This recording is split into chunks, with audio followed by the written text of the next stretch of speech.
बताओ वैश्याओं का होना सही है समाज में कि गलत है? बोलो जोर से, जोर से बोलो। मेरी मां गलत कह रहे हो। सुनो, अभी मैंने एक वैश्या का इंटरव्यू सुना। एक महिला है, वो खुल के कहती हैं कि ठीक है जी मैं देह व्यापार करती हूं। तो उन बहन का एक इंटरव्यू था, तो वो कह रही थी अभी बंगाल में कोई लड़की के साथ कुछ लड़कों ने छेड़छाड़ कर दी। एक लड़की ऑफिस जा रही थी तो कुछ लड़के आए और छेड़छाड़ कर दी, उस लड़की को परेशान किया। तो उस क्षेत्र की कुछ वैश्याओं ने वीडियो जारी किया प्रॉपर, ये हमारे देश की घटना है। उस आधार पर मैं आपसे ये सारे प्रश्न कर रहा हूं और चर्चा छेड़ रहा हूं। एक लड़की ऑफिस जा रही थी, अपना काम करती, गरीब परिवार से थी, पैसे कमाती, अपने गृहस्थी चलाती, भाई बहन को पढ़ाती लिखाती। उस लड़की को कुछ लड़के छेड़ने लग गए। तो वैश्याओं को पता चला कि एक लड़की को कुछ लड़के छेड़ रहे हैं। तो वैश्याओं ने प्रॉपर एक वीडियो बना के डाला कि दुनिया वालों, जब तुम्हें किसी स्त्री को छेड़छाड़ करने की जब इच्छा हो तो हमारे पास आ जाया करो। 10-20 रुपए में ही हम तुम्हारी इच्छाएं पूरी कर दिया करेंगे। हम तो काम ही ये करती हैं। जब तुम्हारा मन विचलित हो तो हमारे पास आ जाया करो। वो पढ़ने लिखने वाली बहन बेटियों को जो जिंदगी संवारने में लगी हैं, उन्हें क्यों परेशान करते हो? इस बात से ये पता चला कि उन वैश्याओं के भीतर भी एक इंसान है, एक मानवता है। और ऐसी मानवता है जिस मानवता ने दानवों को दानव होने से रोक रखा है। जरा सोचिए कि वो ये कह रही हैं कि 10-20 रुपए में हम तुम्हारी सारी इच्छाएं पूरी कर देंगे। तुम किसी बहन बेटी को क्यों छेड़ रहे हो, क्यों परेशान कर रहे हो? अच्छा ये बताओ, जरा थोड़ी देर के लिए सोचिए कि आज वैश्याएं ना होती तो तुम्हारी बेटी घर सुरक्षित लौटती? क्या गारंटी थी? कम से कम बिगड़ा हुआ पुरुष का समाज, कुछ बिगड़ा हुआ पुरुष का तबका, जो कुछ पुरुष बिगड़े हैं, कम से कम वो अपनी भूख प्यास मिटाने उनके पास चले जाते हैं और वो पैसे लेकर उनकी भूख प्यास मिटा देती हैं। कम से कम तुम्हारी बहन बेटियां तो सुरक्षित हैं। वरना ये भेड़िए क्या देखें कि ये किसकी बहन है किसकी बेटी है, और नौच नौच के खा जाएं। क्यों जी? कभी विचार कीजिएगा जरूर। सोचिए कि वो वैश्या ने, वो बहनों ने ये बात कह के समाज को कौन सा आईना दिखा दिया कि तुम किसी बहन बेटी को क्यों परेशान करते हो, आ जाया करो हमारे पास। क्यों?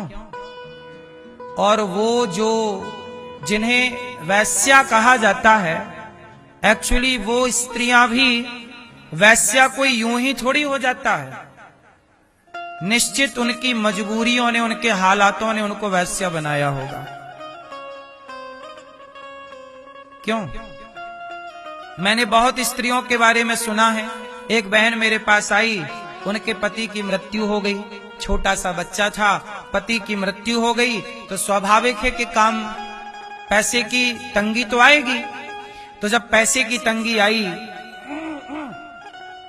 तो वो काम लेने गई, मांगने गई कि भाई काम दे दो।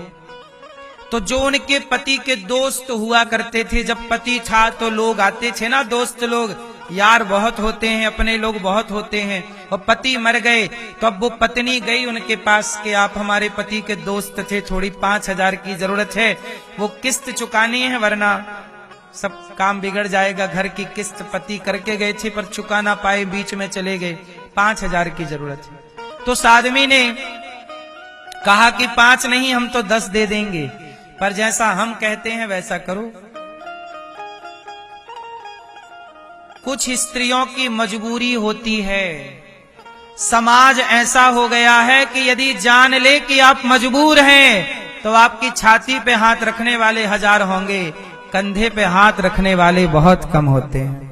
यदि स्त्री मजबूर है, ये बात दुनिया को पता लग जाए कि ये स्त्री मजबूर है, तो फिर आपको लोग अपनी उंगलियों पर नचाना चाहते हैं। ये समाज की कड़वी सच्चाई है या नहीं?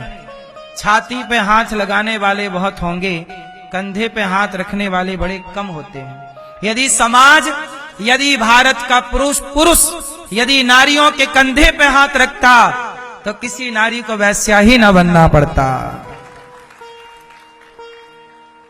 कंधे पे हाथ रखने वालों का इस समाज में प्रतिशत कम है। इसलिए क्या करें? इसलिए सबकी अपनी जिंदगी है। हमने तो केवल ये बात आपको इसलिए बताई, हमें उस बहन की ये बात बड़ी अच्छी लगी कि क्यों किसी को परेशान करते हो, हम हैं ना तुम्हारे लिए। मतलब एक वो स्त्री है जो अन्य बहन बेटियों को सुरक्षित करने के लिए, वो ये वाली बात हो गई ना कि शेर को भूख लगी थी और माँ और बेटी थी, तो उसकी बेटी जवान थी और माँ, अब शेर को भूख लगी तो शेर बोला कि तुम 2 में से एक मेरे पास आओ।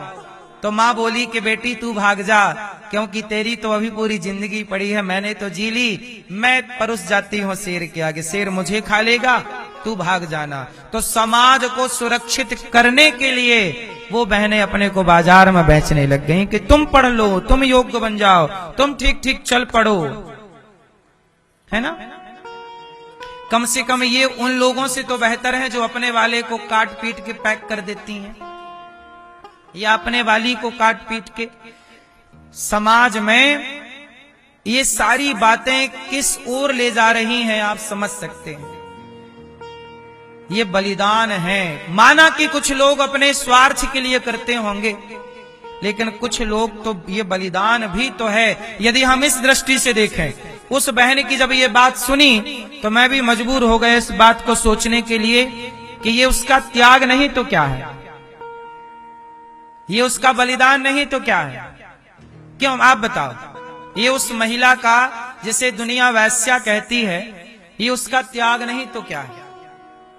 हम लोगों की नजर में वैश्या शब्द कितना गंदा है और वैश्या से जुड़ी विचारधारा कितनी गलत है, लेकिन एक दृष्टिकोण ये भी है कि वो क्यों वहां तक पहुंची, वो स्त्रियां वहां तक पहुंची ही क्यों, उन स्त्रियों को वहां बिठाया किसने है, किस समाज ने बिठाया है।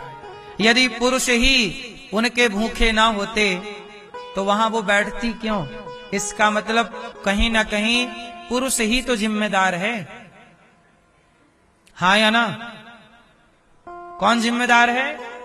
इसलिए हमारे यहाँ राम की मर्यादा कही जाती है कि देखो, यदि पुरुष राम जैसी मर्यादा वाला हो तो फिर आपने पहले यही तो कहा कि वैश्याएं नहीं होनी चाहिए। यदि भारत का प्रत्येक पुरुष राम जैसा मर्यादित हो तो वैश्याओं की क्या जरूरत पड़ेगी। आप नारियों के कंधे में हाथ रखना स्टार्ट कर दीजिए, ये कहना स्टार्ट कर दीजिए कि तेरा पति नहीं है तो कोई बात नहीं, मैं तेरा भाई बनकर तेरी सदा सेवा करूंगा, तू चल आगे बढ़ती चल, मैं तेरे साथ हूँ, तेरे बच्चों की पढ़ाई लिखाई में मैं तेरे साथ हूँ, तू भी मेहनत कर मैं भी करता हूँ, हम दोनों मिलकर एक दूसरे का साथ देंगे और भाई बहन की तरह एक दूसरे को देखेंगे सारी जिंदगी। ये ना हो कि तेरा पति मर गया तो अब तुझे गलत दृष्टि से देखा जाए क्योंकि तू मजबूर है। किसी की मजबूरी का फायदा नहीं उठाना चाहिए, ऐसा मेरा मन कहता है। क्या कहते हो आप लोग? यदि कोई मजबूर है तो उसका सपोर्ट करना चाहिए, उसका साथ देना चाहिए, उसकी आंखों के आंसू पहुंचना चाहिए। इससे बड़ा कोई पुण्य नहीं हो सकता। मैंने अभी आपातकाल में सुना, आप लोगों ने भी सुना होगा, जब हमारे देश में वो आई थी ना आपदा, बद्रीनाथ जी में बादल फट गए थे, है ना, हुआ था ना, 2012 की घटना है ये, 12। वहां पर ना मेरी माँ बद्रीनाथ जी में केदारनाथ जी में हादसा हो गया, बादल फट गया था 2012 में, और हमारे भारत के तमाम लोग वहां थे दर्शन के लिए। लड़कियां थी, लड़के थे, बेटियां थी, बहनें, पुरुष, स्त्री, पति, सब लोग थे। वहां पे आपदा आई, होटलें बह गई, घर बह गए, गांव बह गए, सब बह गए। स्त्रियां बेचारी जान बचाने के लिए पहाड़ों के रास्ते जिसे जो मिला भागा। और भागा तो मैंने सुना उस दौरान कि कुछ लोगों ने उन स्त्रियों के आभूषण लूट लिए जब वो भाग रही थी अपने बेटे को लेकर। बच्चों के पास खाने को नहीं, पानी नहीं। वो आपदा में बहुत लोग मारे गए थे, ये समझ लो आप, हजारों लोग मारे गए थे उस आपदा में। हजारों लोग तो बह गए। बहती बहती लाशें प्रयागराज तक पहुंची थी, लाशें पहुंची थी।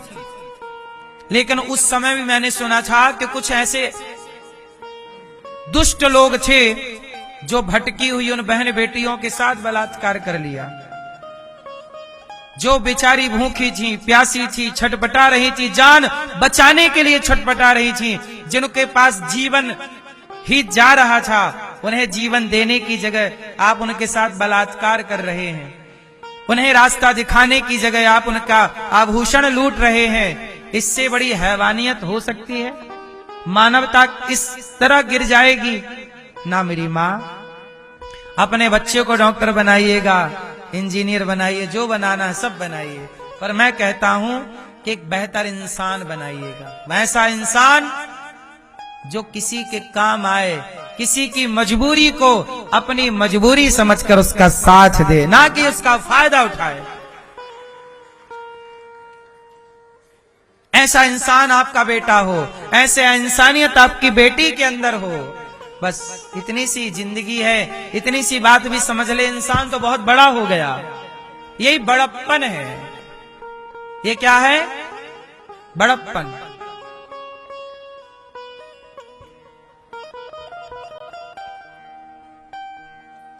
आज भी अब जैसे ये पुरुष लोग जाते हैं, पुरुष ही तो वैश्यालय जाता है, पुरुष ही तो जाकर के उस स्त्री के साथ दुराचार करता है। यदि पुरुष वैश्यालय जाकर ये कहने लग जाए कि चल बहन, आज मैं तेरा यार बनकर नहीं, तेरा भाई बनकर आया हूं, तुझे इस गंदगी से निकालने चल, तुझे काम भी दूंगा, एक बेहतर जिंदगी जीने का मौका दूंगा, तेरा भाई बनकर आया हूं। ये पुरुष यदि भाई बन के पहुंचने लग जाए वैश्यालय में और उन बहनों को निकाल के यदि लाने लग जाए, तो बेटियों का किडनैप रुक जाएगा, बेटियों की खरीद।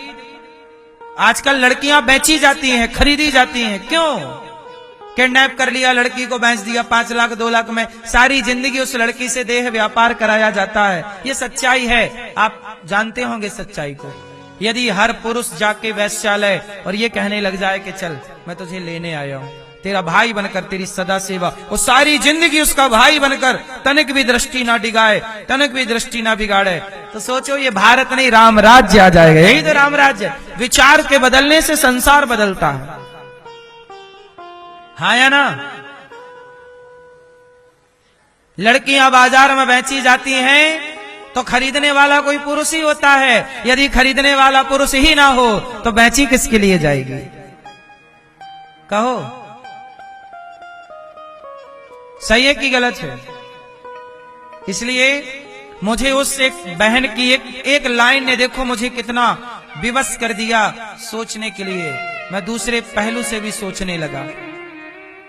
मैं भी इस पहलू पर कभी मैंने दृष्टि नहीं डाली। मुझे पता था कि मजबूरी होती है, लेकिन मैंने जब बहुत गहराई से इस वैश्याओं के इस तथ्य को, पक्ष को सुना और समझा और इस पर मैंने स्टडी की, अध्ययन किया, तो मेरे सामने यह निष्कर्ष निकल के आया कि पुरुष ही गलत है, सब नहीं।